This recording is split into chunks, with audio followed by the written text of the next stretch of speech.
Welcome to The Explainer. Today, we're going to dig into a really fundamental question about business.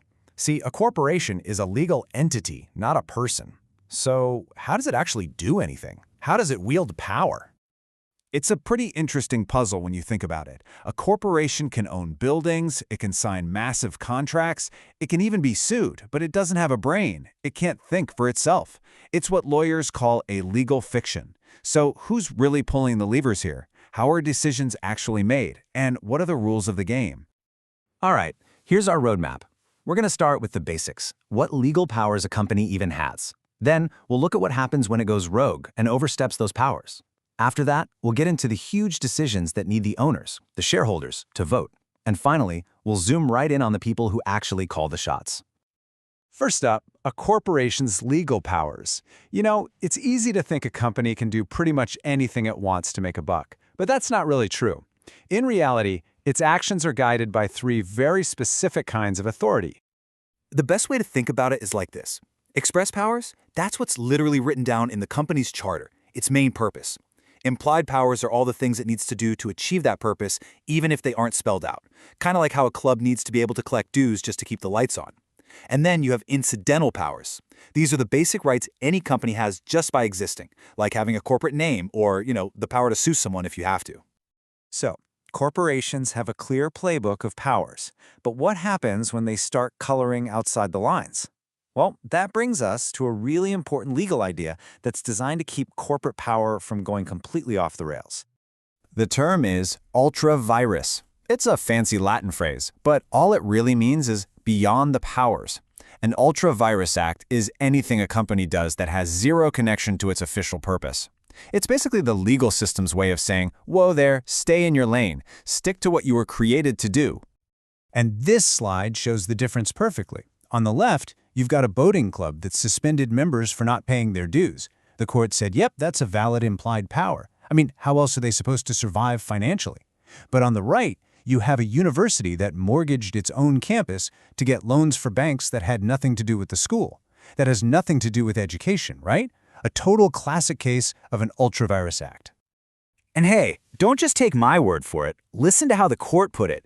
They didn't just say it was unrelated. They said it had not even the remotest connection to the business of education. Wow. That kind of language really shows you just how bright the line can be between a legit business move and one that goes way too far. Now, let's talk about the really big stuff. Some decisions are so huge, so fundamental, that the board of directors just can't make them alone. For these, you have to go to the actual owners of the company, the shareholders, and get their approval. You can really think of these as the life-changing decisions for a corporation. We're talking about actions that change the company's entire identity, its structure, or even its reason for existing. This isn't about day-to-day stuff. This is about changing the corporate DNA.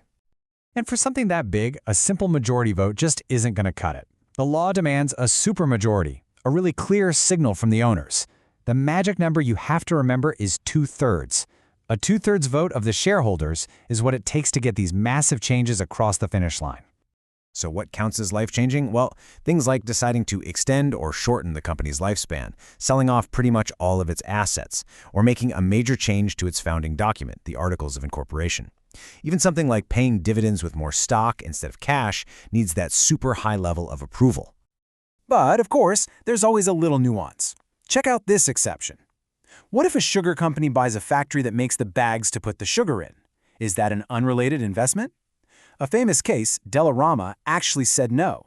Because it was reasonably necessary for its main business, all it needed was the board's okay. So the key isn't just if it's different, but how closely it's connected to the main goal. Okay, so we've talked about the rules of power. Now let's get into the players. Inside a corporation, who actually has the authority to make things happen? Well, the power is really split between two main groups, the board of directors and the corporate officers. And here is the absolute simplest way to remember the difference. The board of directors, they're the brain. They set the big picture strategy. They oversee the whole operation.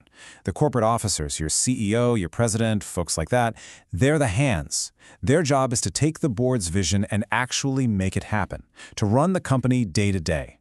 The brain decides, the hands do. Simple as that. But what happens when the hands act without getting a formal go-ahead from the brain?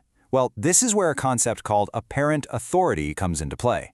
If a company lets an officer act a certain way over and over again, it creates the appearance that they have the authority. There was this one case where a college president signed a loan for a school group. Later, the college said she wasn't authorized, but the court said, nope.